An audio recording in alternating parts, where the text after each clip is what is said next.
Hello everyone and welcome back to my channel. This is Dawn Pauley and I'm so glad you could join me. I'm sharing a super cute Valentine's Day card that is sure to warm anyone's heart.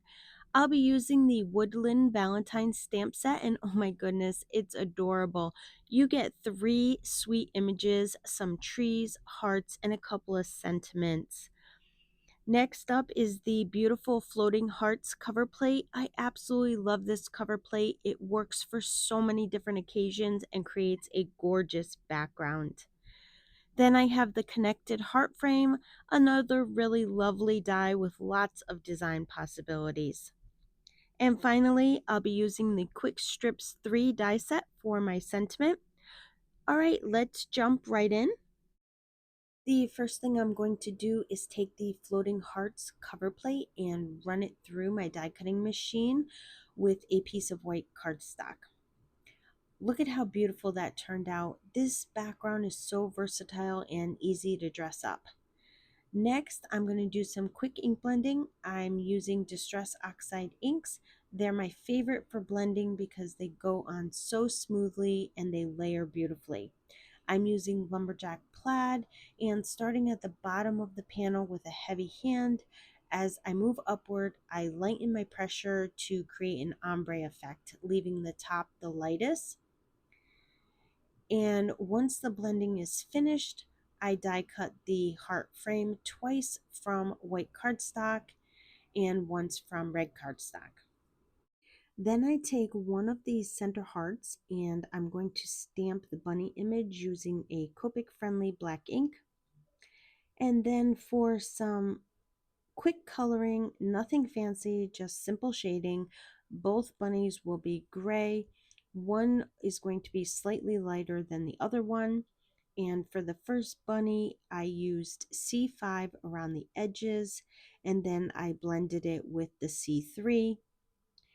For the second bunny, I used C3 around the edges, and then I blended it with the C1. For the ears and noses, I used R11 Pale Cherry, and that finishes the coloring. Super quick, super easy. Now let's assemble the card. I stack 2 white hearts together to add dimension, and then I adhere the red heart on top.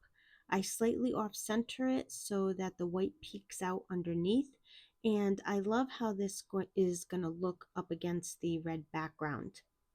I heat emboss my sentiment onto black cardstock, and I prep the cardstock with an anti-static powder tool. Then I stamp it using my white pigment ink, and then I'm going to add white embossing powder to it. And when my heat tool is good and hot, I heat set it. After that, I use one of the quick strip dies to cut out the sentiment.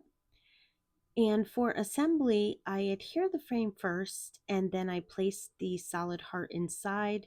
If I were to do it again, I'd attach the solid heart first and then layer the frame over it. The offset layering made it a little tricky to put the heart in the middle of it, but it still worked with some gentle pressing.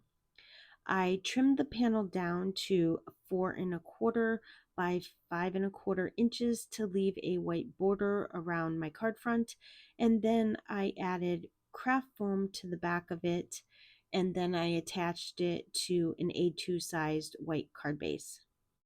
Then I adhere the sentiment diagonally across the heart.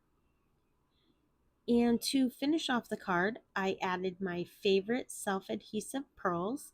I like picking them up with my craft knife. It just makes placement super easy. And then I make sure to press them firmly in place once they're down so that they don't fall off. And that's going to complete this adorable Valentine's Day card. I just love how the background turned out. It really makes this whole card design just totally pop. I'd love for you to leave a comment below and let me know what you think of the card. If you enjoyed the video, please give it a thumbs up and be sure to subscribe to my channel and follow me on my other social media platforms so you don't miss out on any amazing inspiration that I share. As always, thank you for spending a little crafting time with me, and I hope you have a wonderful day.